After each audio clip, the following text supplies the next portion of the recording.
flashes out of bottom lane, go back, have somebody dive, you're gonna get in there, and I think that that's what they were doing, and it was quite effective. So I personally want to see carry top laners from Zig. I think that if he pulls something like the Rumble out, then that's gonna be really good for Phoenix1. If they're able to actually have a carry up there, sure, I feel like, you know, tanks are much easier to execute on and play with your team around, but I do think that Zig is a good carry top lane player, and it can give him that X factor in matchups where Darshan can't go even on tanks or be a little bit ahead because they're playing tank on tank. I do think that the carry could give them that edge up, like I said. Now into champion select for game number 3. We're going to see that prioritization, that targeting against Meteos again with the Olaf. They're saying the difference between game number 1 and game 2 was super extreme. Night and day. Let's keep that going again. Let's get rid of that. LeBlanc also going to be banned away by CLG, while the support focus is the name of the game for P1. Yeah, literally just completely polar opposites in terms of the performance of having Olaf, not having Olaf. And there's the Shen ban from Phoenix1. So Varus on the table. Still have Graves is up. Graves gets by. Phoenix1 not going to be banning that one away at all. Varus does get taken off the table by CLG, so we'll have to see what P1 wants to decide to do here. Camille was left available. That gets hovered for a split second, but Ashe is ultimately pick number 1. Ah, over the Jhin as well, so they go for it again. It's what they had first picked back in game 1, but the Elise that CounterLogic Gaming had banned in the last 2 games makes it through, so they were already throwing a ban at Meteos' Elise, and now it'll be back and an option for him, as well as the Graves and Rengar still on the table too. So we'll see what these junglers go for, whether it's comfort or a little bit more meta. Based on the performances of game 1 and 2, I feel like Rengar is bad luck at this point because both junglers have had a very unhappy performance on that champion so far this evening. Darshan and the rest of CLG going to be picking up that Elise for Xmithie. So we'll be seeing that in the jungle this time out of him. Hopefully for their sakes, it's more like his Graves than it is like his Rengar. It does have a lot of playmaking potential. We know Elise as a capable duelist, a capable ganker, capable of pretty much everything, but wants to get involved early. Yeah, you want to have that level 1 through, or 3 through 5 effect on the team, and you want to be able to snowball. And so we'll see if Xmithie's able to do that. It had been previously banned twice by CounterLogic Gaming. Now they pick it up for fear of Meteos having that champion that he was so well known for back in the day, as well as Zac.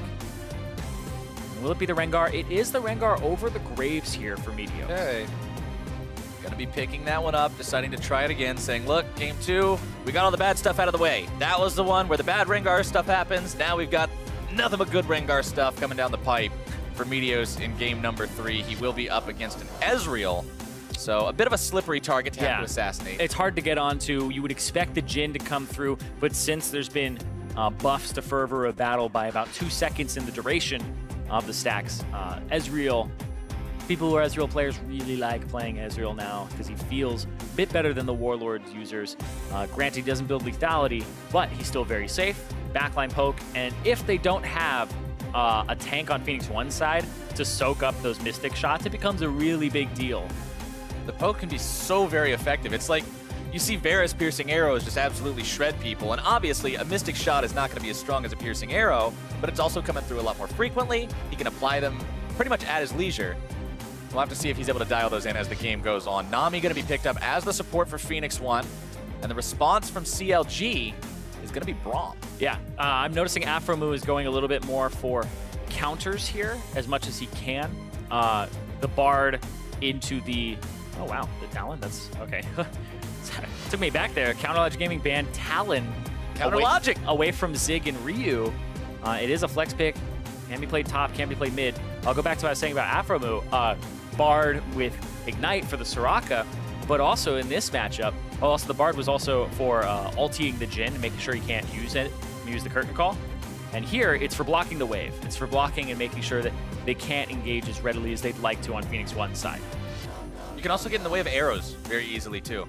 The Ashe arrows coming out, you can block those. You block the tidal wave, like you said. Just a lot of denial potential. First ban in phase number 2 for Phoenix1 is going to be Camille, so they don't want to have to possibly deal with that from CLG. They know what Darshan is capable of doing when he's playing a carry-style top laner. We saw previously this split, him go absolutely off as Gangplank when he was against Phoenix1. So they're recognizing that carry potential and saying, no, not going to happen. Yeah, and Darshan See if he goes for the carry with the Shen banned out. The Nautilus still on the table. Maokai did get nerfed, but some people will still gravitate towards it and play it. Both these, and you mentioned it in game number 1, both these players have a lot of Maokai games. It is their most played champion. It's not an extreme difference for Zig. It's like 8 Maokai games, 5 games of the next closest thing. For Darshan, it's 13 Maokais and 4 Nautilus is the second closest. So he's a big Maokai player, but CLG is going to be picking up the Jayce for themselves to see exactly how Phoenix1 responds to this. Currently thinking about using that Orianna. Yeah, I think you go for the ball combo, the Orianna plus the Rengar. Jump in, get some Wombo in there. Always fun to mix up a little bit of Wombo with combo. Kled, though? Hey. Is this? Hey, okay. All right. We're still going to get the carry top laner. I mean, it's not the Kled, but I'll be satisfied with this. We'll take this Yordle instead. It's a Yordle riding a robot instead of riding a lizard. There's a big difference between them as well. So the Rumble, though, for Zig, I mean, he loves playing carries, and we've said it multiple times. He sees himself that way, and we'll see if that actually ends up being a good thing for Phoenix1 in this game, because he has been having more and more carry performances. He bodied Impact in the top lane, to the point he had to get subbed out for Ray, and then it still didn't matter. And so we'll see here, because Phoenix1, they're running a composition that has a lot of engage, and a lot of ways that it's kind of like soft engage, but you add them together. The Nami wave plus the Rumble ultimate plus the Ashe arrow plus the Rengar jumping in. You have all these ways to go forward, so if they get a lead, they can definitely push a lead, and it's a very good team at controlling Baron Pit and things like that. And look what they are up against. The last pick of the draft for CLG, Aurelion Sol. When he's not banned, he's coming in. This is going to be a lot of fun to see Huhi, pretty much the player for Aurelion Sol. This is going to be a lot of fun to watch. And it looks like it's a little bit of a change up there, too, because Jayce has been played more and more and more in the mid lane to the point that it's almost like 70% played in the mid lane as opposed to the top. It's expected now, so you do expect that Jayce most likely to be played there. It seems like CLG preyed off that knowledge. The Rumble matchup into the Jayce. The Jayce can actually do a lot of damage and zone the Rumble off early, and he doesn't get off the ground until he gets about 1.5 items there, or if he gets a gank rather early on. One thing you got to be careful, though, when you've got that Jayce in the top lane, that means you don't have a tank in the top lane. You don't have a tank in the jungle with your Rengar either. They got Aphro. They do have Aphro, but they've got to be careful, because if CLG puts them in a spot where that Wombo combo can go off like we talked about, they're going to find those health bars just disappearing. Yep, and we'll see. Aurelion Sol, though, for Huhi. Signature champion, I would say, at this point. Definitely. If you were to do a pocket pick, it would be on. Yeah, if you're to see, hi, I'm Huhi and my pocket pick is X, everybody fills in the X with Aurelion Sol. That's what he's known for. It's a very unique champion, not just in the fact that he's the only person who plays it, but just the way the character works. Very different from a lot of other champions. So when you see somebody who really likes it, who really knows a lot about it, it's fun to see the kinds of outplays and mechanical things they can demonstrate on that champion. Yep. It's funny because you're like, oh, he just runs around with stars on him. But his mastery curve is actually very high. You have to invest a lot of time in him. And even around Worlds, people were still not investing the amount of time needed to actually master Aurelion Sol. And so Huhi was definitely way ahead of the pack on that, and putting so many games in and knowing how to space himself, how to use the Celestial expansion to full effect. We just got to hope those darn stars don't end up disappearing on us and causing us to remake this one. Aurelion Sol. Caster curse is a thing. Don't do this. The Lord of Stars and Visual Bugs. The CLG. There's no Bjergsen in this game, so he won't get Aurelion Sol disabled. The ball comes over the wall. Ryu tossing that one towards that dragon, but not going to be finding anything so far. Remember, ladies and gentlemen, this is for all the marbles. Somebody got really excited about marbles. Yeah. When I was a kid, I loved marbles. Some kid stole mine on the playground. I was actually really upset. That would be upsetting, man, especially if you loved them as a kid and some other kid just comes up and says, "No, this is mine now." Yeah. That's a heartbreaker. We're jerks. They took all my shooters, my slammers. my pogs, too. They took my pog collection. Not the pogs. Not the pogs. Leave the pogs. Take the marbles. All right. Darshan in enemy territory. Going to be finding a little bit of damage onto Zig as he gets a little bit barbecued in retaliation. But level 1 Flame Spitter not exactly going to be cooking up too much trouble as Huhi moves into a solid spot in mid lane, and Aurelion Sol's push power is nothing to joke about. Yeah, we'll see what he does with it as well, because he'll clear out level 1 very quickly. Meteos running to the other side. Xmithie is actually doing all the jungle, though, and we'll see level 2 collide here. No, Xmithie is just in for the buff, and he's out.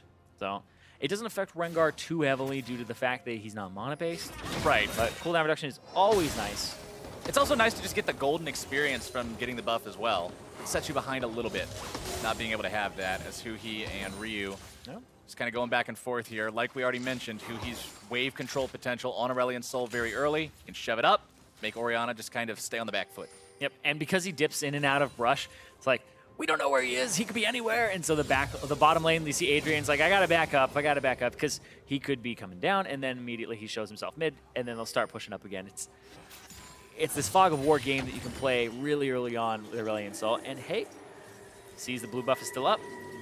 Yeah, the Cosmic... I'm trying to remember the actual names of this champion's abilities. I haven't seen him in so long, but his Comet of Legend, his ability to soar into other lanes and make those rotations so effectively means you've got to be very, very aware of that positioning for Aurelion Sol at all times. So even right there, right, he goes into the fog of war, he's playing around with it. And then Ryu has to go ward it, has to walk up. Xmithie hanging around here, might find Adrian walking a little bit too close. Oh, no! Flash Cocoon misses! Adrian pops summoner spells to get himself away. Flash gonna be used, arrows heal as well. Disaster for CLG. Adrian, so you'll do this in solo queue and you probably look like an idiot to the other person, where you're going back and forth. You're like, there's somebody in this brush. I just feel there's somebody in this brush. You're like, all right, shoot the cocoon. Do it, do it, do it. And you're slowly but surely approaching. And eventually, if they wait long enough, you'll probably walk into the bush. But there, Xmithie goes for the aggressive play and uses the flash cocoon. You ever approach a bush and you're just like, I know there's somebody in here and I shouldn't check this.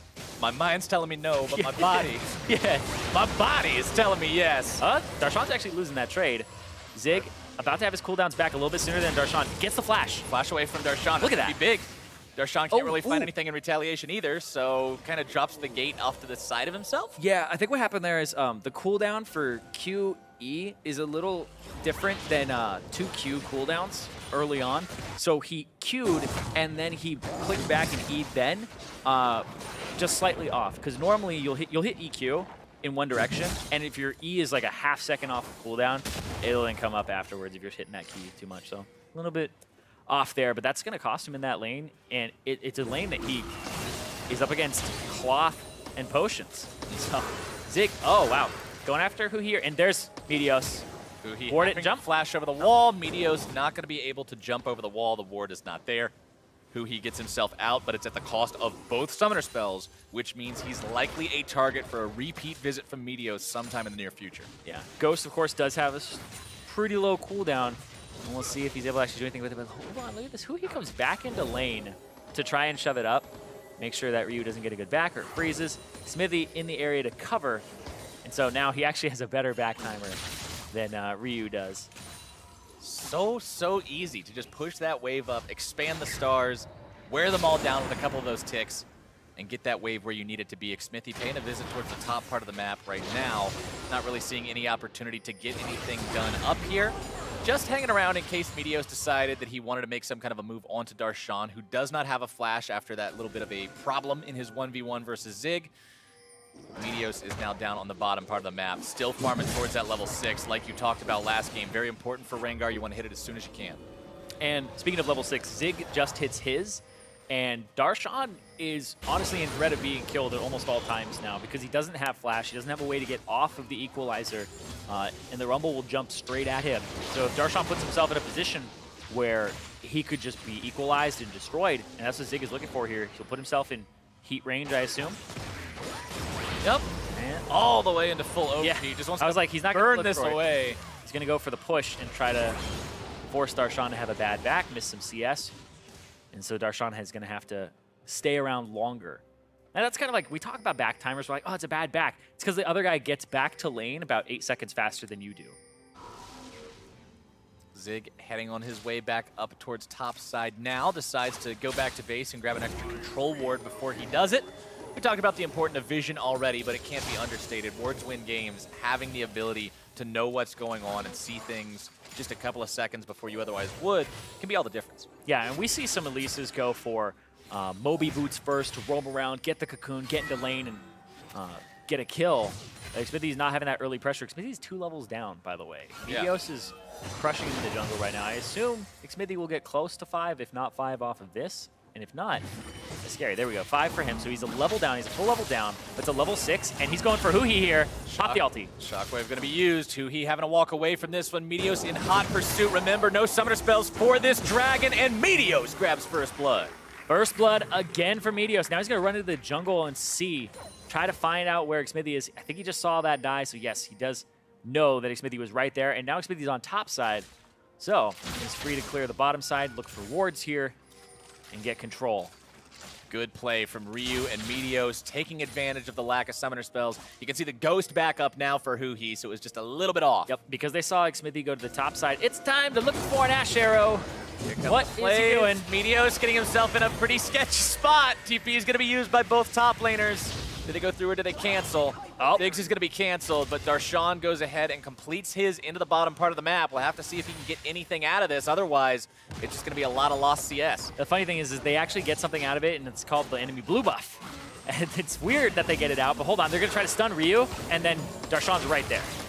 Ryu eats the accelerated shock blast, keeping himself alive, though. Pops the ghost, not the flash. CLG does not want to go for the dive. Yeah. Xmithie. I guess continue to clear. He's long gone. True Shot Barrage not really going to be finding a whole lot of anything. Was looking for Meteos, but Meteos made sure that he backed in an unorthodox spot just to avoid that very scenario. Yeah. Meteos getting caught up a little bit here by Xmithie. Xmithie got that whole left side of the jungle, so there isn't really anything there for Meteos to take. The blue buff is up now as well, and look at that. Xmithie punishing Meteos so hard for showing bottom and going for such an aggressive play. When there was a blue buff that was coming up shortly, maybe Meteos could have stayed around and gone for the efficiency or gone for the camp trade.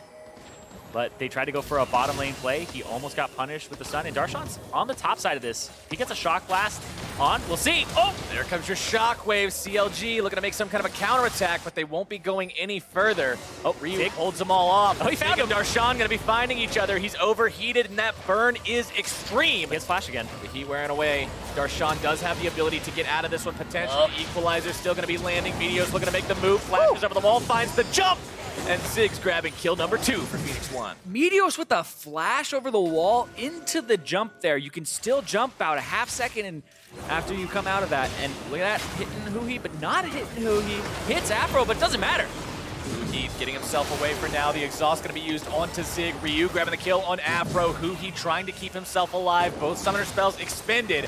Aphromoo grabbing the kill onto Zig. Meteos grabbing the kill onto Huhi in retaliation. 1 for 2.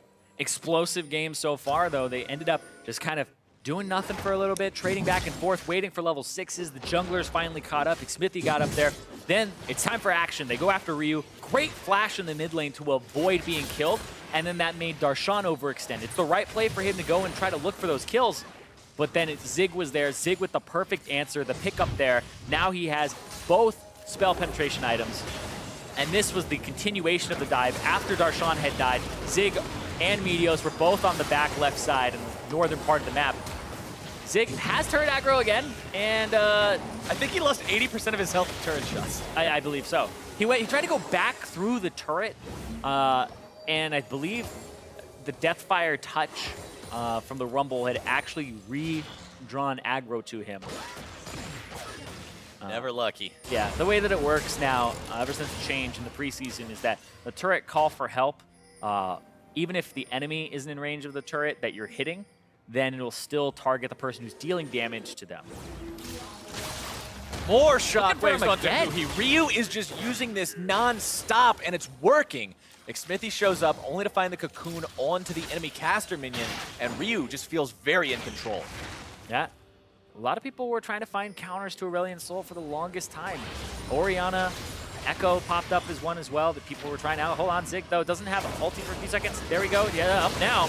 All right, looking to make it happen. Equalizer on the escape route. Darshan going to be eating multiple turret shots, but not enough to make it a 1-for-1. At the same time, though, on the other end of the map, first turret blood goes over to Phoenix1, and they'll call that worth. Yep, and they're going to look mid lane as well. Meteos on the right side of mid. Looking for just taking over that side of the jungle. Adrian is also going to make the Braum here. Has the wave, so they might actually make another play. Honda Huhi, we'll see, because they see so many people top. Don't know if they will. They decide not to. Meteos has ulti. He's just going for the punish. I guess he saw Xmithie level 8. He's like, I got to take his jungle or else it's not going to matter. Blue turret falls in the top part of the map. That's going to tie that objective count up at 1-1.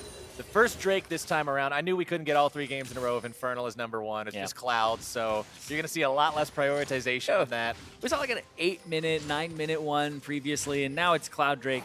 Now it's just a big old bucket of I don't care. This poor Cloud Drake is always left out in the rain, man. Yeah, everybody's like, he can stay.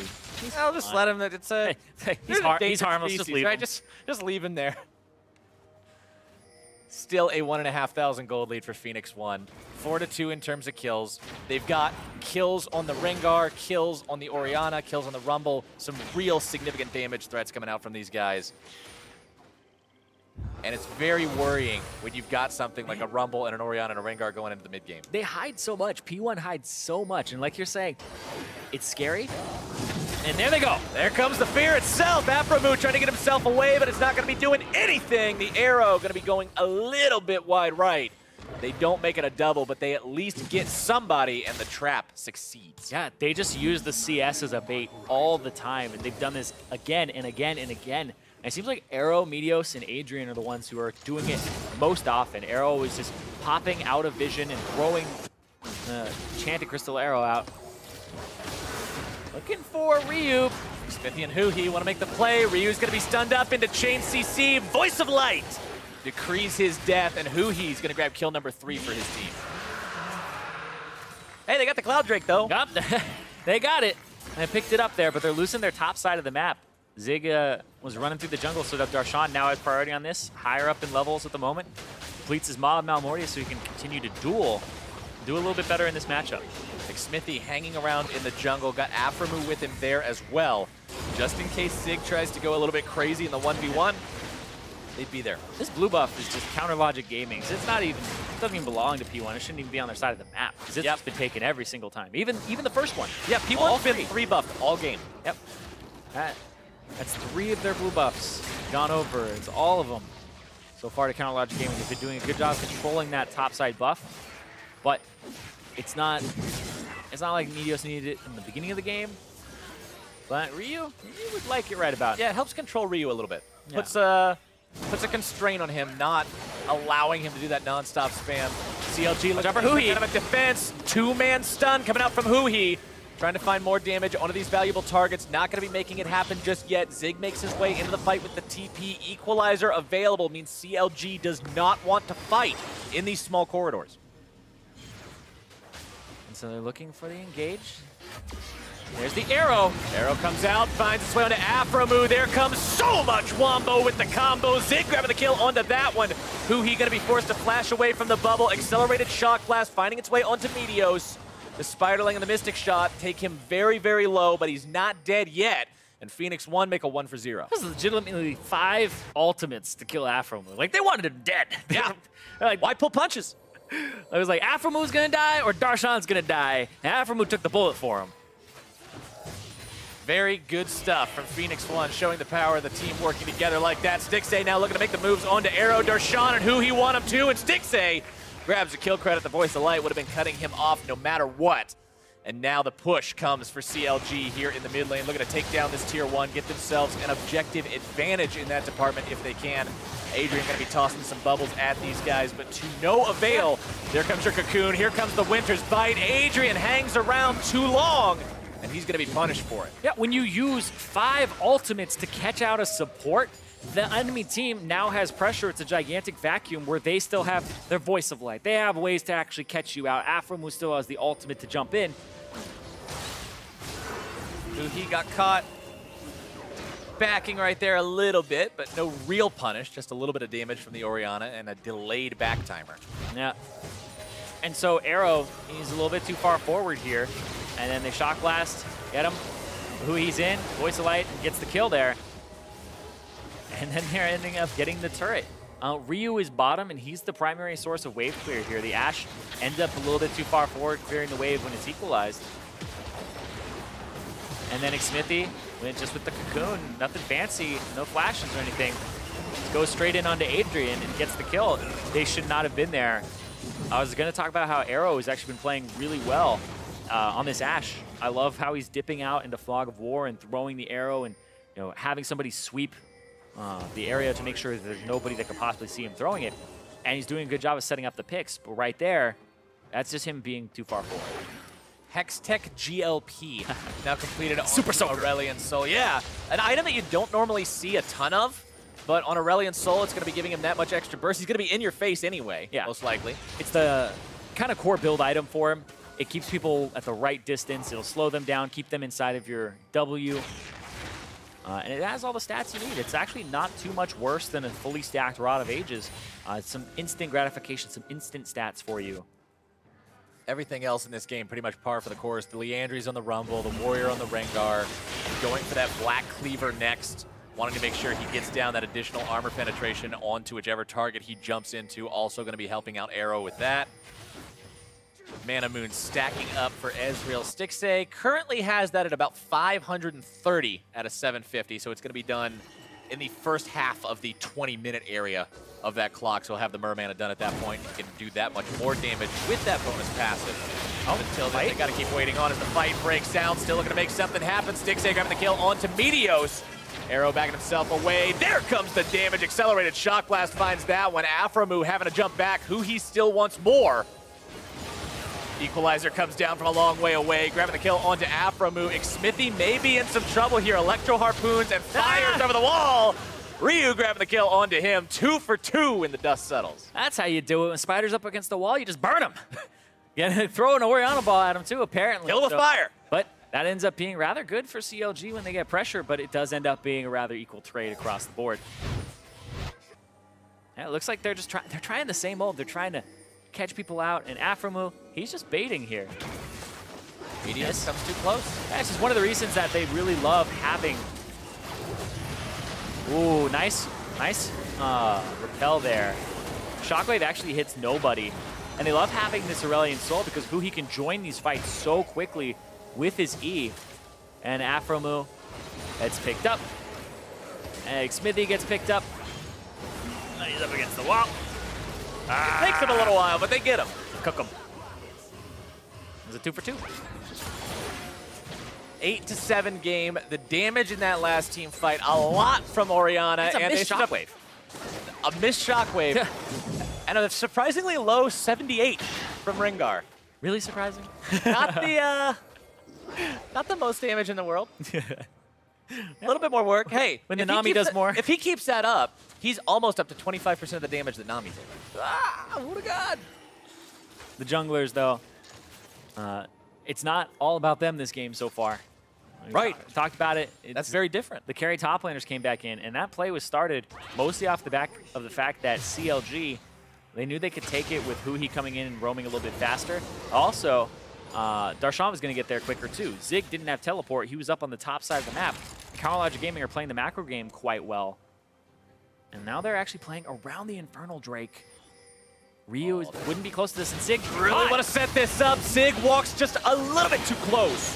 The follow-up CC is not going to be there. They almost get what they're looking for. Now they're going to have to head back towards that Drake pit. With Zig hurt, this might be their opportunity to jump on this one. It is Infernal. Yeah, but he is going to get healed up by the Nami. I think that you still fight for this if you're Phoenix1.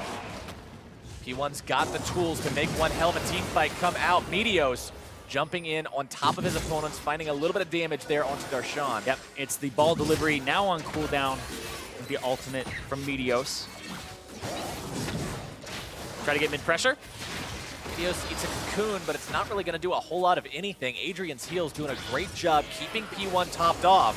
Clearing out some of the wards in the pit.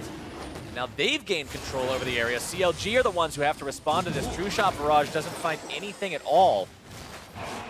Both teams have now drawn a line with this Infernal Drake between one another. Yeah, they're going to actually go for the 50-50. They're both giving the junglers access. Here we go. Xmithie going to be the one who grabs it. Meteos having to back away. Glacial Fissure going to be used to make sure that P1 cannot mount a counterattack. Oh, that was Aphromoo right there. That was Aphromoo through and through. Ooh, hit Stixxay. Arrow finds its way onto a very valuable target. There's your equalizer. Wave going to be coming through as well. Aphromoo barely getting himself back. The heal's going to be popped. Stixxay and the rest of CLG full retreat now, as the Phoenix1 attempt to make something happen ends up falling just a little bit short. You have to be careful. There's still an ultimate coming up from Meteos in a few seconds here. Let's see if he does anything with it. Looking for behind Xmithie in the jungle and just delete him off the face of the world. That is not your red buff today. Meteos going to be grabbing this one away, making up for a few of those stolen blues from earlier. Yeah, making up for it just a little bit there. He'll take a kill to boot. Hold on. They're in an awkward position. They're going to have to use the blast cone, I believe. Try to get out. Meteos! Or just walk straight into the bush, flash over the wall, try to keep yourself alive. Yep. Darshan is going to be chasing this one down.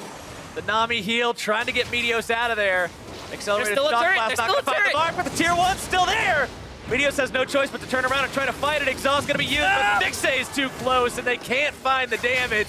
Adrian now having to run for his own life, as CLG will settle with the kill onto the jungler. It's such an awkward position to be in because the red reset and they walked all the way back and he's like, I still got to get this. And then it put them too far in the jungle. Ryu and Arrow both actually backed off because they were forced out by superior numbers.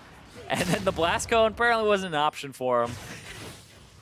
And he face checks and almost dies. Then dies after. Then dies afterwards, but he gives him a hell of a chase in the process. Well, he didn't get any real summoners for it either. He had to blow his own flash, and he got Adrian's flash and exhaust as well.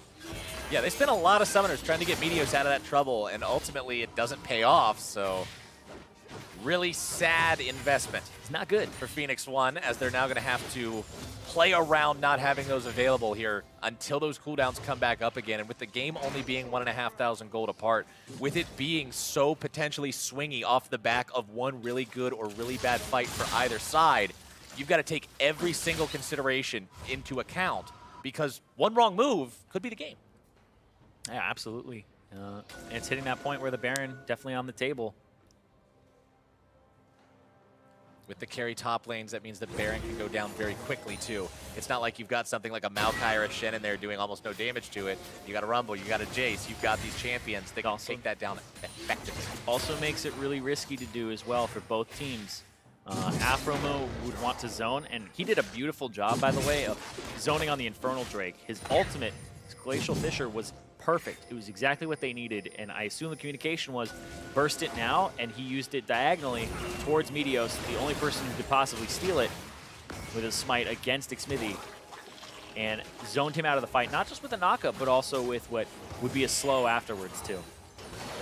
Banshee's Veil completed as item number 2 for Huhi. So the build for Aurelion Sol, you go basically as annoying as possible by building as much resistance, simultaneous AP, things that will keep you in the fight.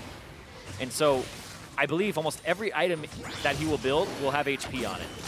GLP, Banshee's Veil, Leandry's, Rylai's Crystal Scepter. I was going to say, Rylai's is still a pretty critical part of the build, isn't it? It is. It is. It's a very big part. You don't have to get it immediately, but hold on. Xmithie. Xmithie in some trouble, has to repel, but he's got nowhere to go, forced to flash out as well.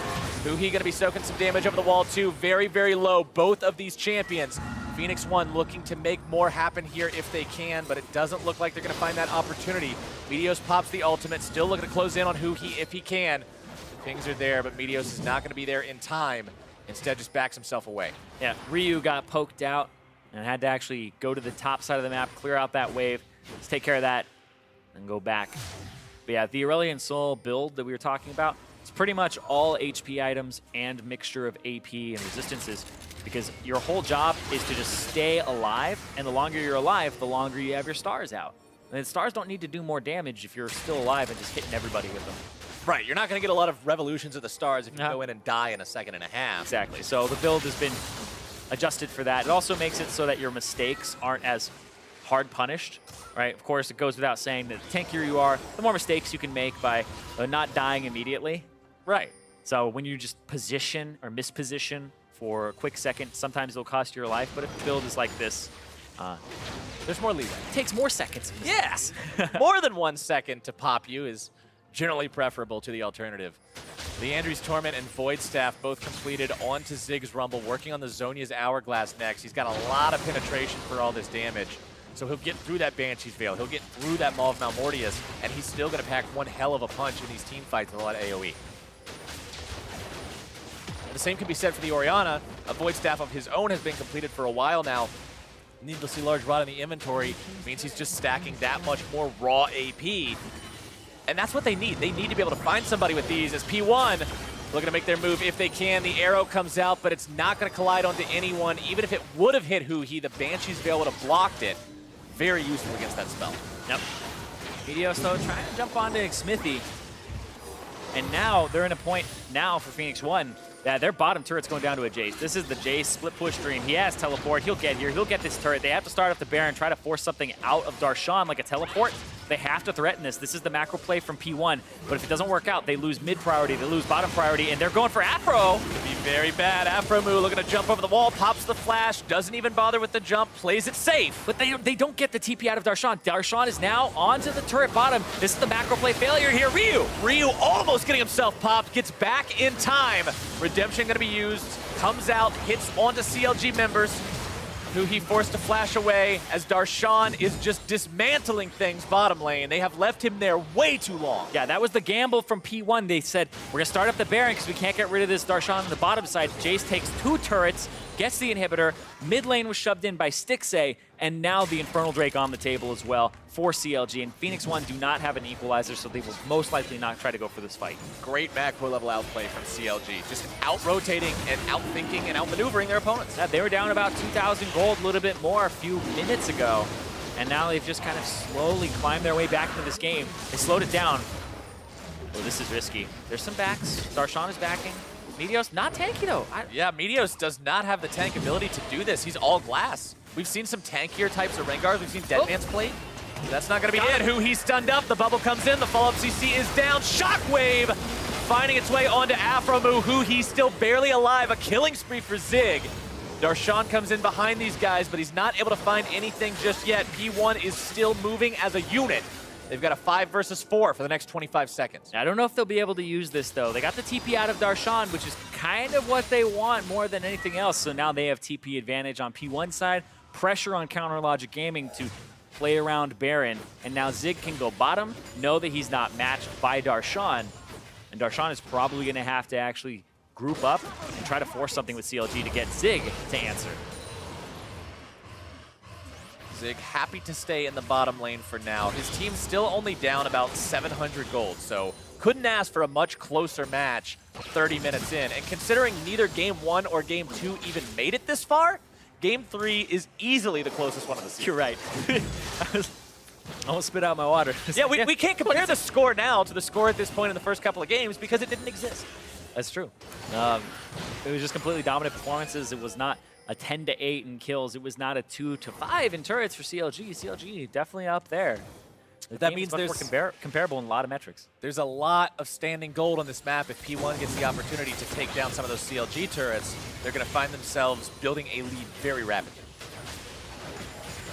But the question is, can you get yourself in a spot where you can out-rotate CLG, get to those turrets, and make those kinds of plays? That's what P1 has to figure out how to do. Well, and that's what CLG's been beating them at. So what CLG have going for them is it's much easier for a Jayce to split push threaten turrets. Rumble, not so much. He's a big team fighter, would have to rely on the teleport to get in if he was going to split. And now they're at kind of the mercy. Aphromoo, they're going to try to go through him again. They're always finding Aphromoo. It takes so much effort to kill him, though, but they've got what they came for. Huhi going to be target number 2. That's a big one. That's the one you can walk away feeling good about. Stixxay going to be walking right into it. A little bit more damage. You'll find him. Another volley would do it, but he flashes away to stay alive. But with him that low, Baron is what P1 is looking for. Yeah, Darshan's going to try to do what he can. Mio's going to go around the back of the pit. I assume he kills the blast cone as well. Or not. P1 just kind of waiting. They're baiting. They're trying to get more out of this. Seeing if they can maybe get Xmithie to walk a little bit too close. Darshan as well. Arrow attacking, firing the hawk shot back. Darshan just getting away from the volley. They're trying to find him. The flash going to be used. Meteos still looking to make this one happen if he can. Xmithie running towards enemy lines. That's not where you want to see him. Goes into repel mode, tries to land on the chickens, getting himself away for now. Adrian still in hot pursuit. Exhaust going to be used, and the spider gets squished. Meteos grabbing the kill. But now they're coming back. CLG might be in a spot where they could potentially do something. Another arrow. They're going to be using the TP. Arrow onto Aphromoo. P1 still looking to fight this, but Stixxay is able to find the damage. Darshan going to be dropping next. Huhi's got that star. Meteos having to get himself away. Adrian going to be taken down. Stixxay's finding all the damage. Double kill onto the Ashe. Still looking for more damage. Zig going to be run down next, and P1 is all but aced. What are you doing, P1? They go through the batting order. Look at that delivery! Shut down, Stixxay! Meteos little early with the W there. Doesn't get out of the CC. Still gets picked up by Stixxay. And man, what was P1 doing? They went through the batting order and they're like, nah, screw Baron. We want these 2 kills. That was a weird shot call there. They were just too afraid of Darshan and Xmithie killing this medium to high HP team. They just really didn't want to do the Baron.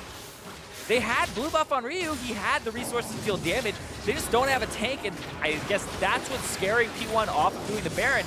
They get the kill, and then they jump in and look at that. Counter Logic Gaming in the bottom left-hand screen are on it. And this is great because Zig comes in. He doesn't have Equalizer back yet. He's running straight through. Huhi gets here so quickly. They aren't expecting this. The star comes through. Now they all have to dodge away. Arrow now has to walk towards Huhi because he's pinched in by Stixxay.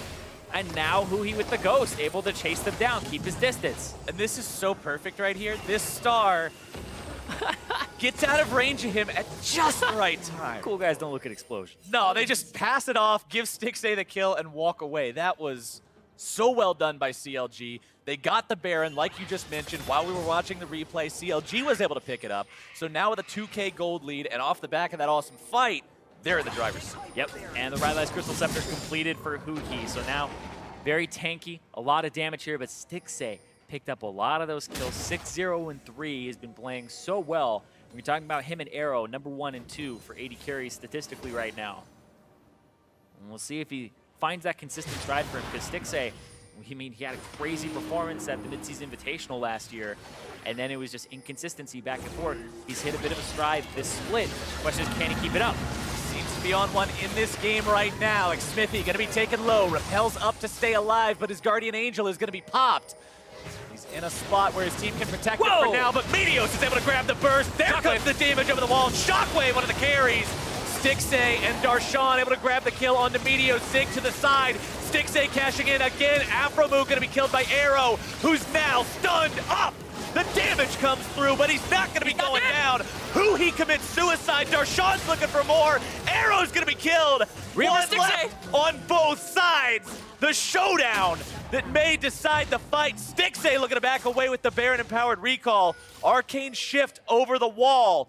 Trying to find some opportunity here. Going for inhib. He's vamping up off of the minions. The red buff keeping him healthy. He's going to grab this inhibitor, keep himself alive. Ryu still looking to chase it down. Arcane Shift not up just yet. One more second. Getting himself back, has to continue kiting with those mystic shots. And Stixxay is one smooth criminal, man. He takes that inhibitor and he gets away with it. Oh, that was beautifully played by Stixxay there. Uses the red buff that he had just picked up to actually regen, waits, bides his time, and it plays it so well. Here, though, we're looking for some great shockwaves from Ryu. That's what they're looking for. Meteos jumps in, kills Xmithie, gets out. Stixxay now shockwaved in, not right on top of the equalizer, but not burning. Then Meteos jumps in, gets blown up. Zig is on the left side trying to contest. It's not working out for him. Arrow on the right doesn't have a front line, so it's so hard to actually approach this fight. But then right here, he just gets so much life back, gets the crit, takes down Huhi. Darshan jumps forward, he doesn't kill Arrow, but it's still then enough to kill him back. And triple kill goes over to the AD carry of Phoenix1. And then we all know the rest. And like last time that we saw a really cool replay, during that really cool replay, CLG took another new kill objective. They grabbed the Mountain Drake. So it's just another notch in their belt for ways that they are ahead in this game, but it's still only 2K apart. 36 minutes in, Baron buff still with a little bit of time left for this Ezreal. Yeah, comes down to execution, comes down to where's that equalizer, where is that ultimate from Ryu, where is that shockwave? Because they can wombo and they can combo and they can rock your world, so CLG have to make sure that they are conscious of that. They've been avoiding it so well so far. Aphromoo has been the primary target from P1 with 8 deaths. Like, that's not really what you want to see your primary target as. I mean, he's got 8 deaths, right? So they're doing their job. If your job is to kill Aphromoo, a mission accomplished for P1. But CLG are doing a great job of winning the game right now. Problem is, you got this Ezreal that's 8-0. Looking for a flank. A much bigger threat. Meteos looking for a chance to come in off to the side. CLG gets a whiff of what's happening, decides to maybe cut him off here. Star gonna be thrown out, doesn't really find anything with it just yet. Meteos not gonna get his chance to run in there. Ultimate wears off. Huhi looking to make the dive here. Comes in behind Meteos, drops the stun. Meteos does not have the resources to cleanse that CC. The equalizer's gonna be dropped next. Aphromoo looking to soak the turret, provide that tankiness to keep Huhi alive. Ryu's gonna be cut down. Stixxay grabbing the damage. Aphromoo gonna be shut down by Zig, but Darshan has the revenge kill. 4 for 1 for CLG. Stixxay and Huhi completely in sync there, playing so well this game. Huhi has such a mastery of this champion, the zoning potential, using it to its fullest. Honestly, they're going to end the game here. They're going to try to plow right through Arrow, who's desperately trying to clear out this minion. Arrow is 1v4 for the next 20 seconds. There is no way to defend. And ladies and gentlemen, in game number 3, 38 minutes in, CLG has earned their win over Phoenix1. And that's going to be CLG 2-0 as a tiebreaker. What a phenomenal spot to be in, and you couldn't have said that you wanted a better game for game number 3. After the performances in 1 and 2, after the completely one-sided nature of both of those games, this third one was a battle. Exactly. Goes the full distance, goes the 3, and now CounterLogic Gaming, same game record, same match record as Phoenix1, but they do have the 2-0 head-to-head. They don't have to worry too much about Phoenix1 in the standings competing, but this is CLG on an upswing. Huhi looks like he's in here. Looks like Stixxay as well. And that was what we were talking about going into this series. Last week, both teams 2-0 coming, well, not last week, 2 weeks ago. Both teams 2-0 because we had our off week. But now going into the second half of Spring Split, one of them would get to continue that momentum. And for the other one, the dream hits a little bit of a hiccup, a road bump. And that's Phoenix1 right now because CLG is still feeling good. And you wouldn't think so after that first game. The most dominant 15, 20, and almost 25 minutes that we've had in the NALCS 2017 Spring Split. And you think that that would be crushing. They come back, they fire back. Game 2, completely the opposite. And they end up dominating P1. And then this last game, neck and neck, 22 kills to 20 was the final score there when CLG had taken away the 22 kills themselves. So, like, seriously, crazy performance from their carries in that game. I think Stixxay and Huhi both were a huge factor. And you know, that really kind of soils the records set by Phoenix1 in game number 1. Because now when people ask, oh yeah, Phoenix1, you guys set all those records, right? Yeah, and we lost the series. Yeah. So it's one of those things. They won the game, though. Yeah, they won the game, but it's all about that 2 out of 3 that CLG was able to walk away with. And just like you said about Huhi, the mastery on the Aurelion Sol. Game number 3 showed us why it was banned in games 1 and 2. Yeah, and then you go and you look at Phoenix1, you're like, oh, they banned Camille Nautilus. They're like really targeting that top lane. And they banned Shen as well. They left the Aurelion Sol up. It was something that they were so scared of in those first 2 games. And then they're like, okay, maybe we're just overthinking it. Maybe he wouldn't pick Aurelion Sol. And then he does it, and he's running around with 3,000 HP, multiple resistances, and just so hard to kill. But the damage that he deals simultaneously is so high, as well as provides so much utility with the Rylai's Crystal Scepter. And he always had his Voice of Light placements and his Star Surge placements exactly where they were connecting onto valuable targets. Yeah, or zoning somebody off of a certain option. Sometimes he'll miss them, but it's him zoning away from a wall or making sure that he's hurting them in a certain way. It's all about controlling the fight. He did a wonderful job of doing it. And with CLG taking that close series, let's send it over to the analysts to close us out for the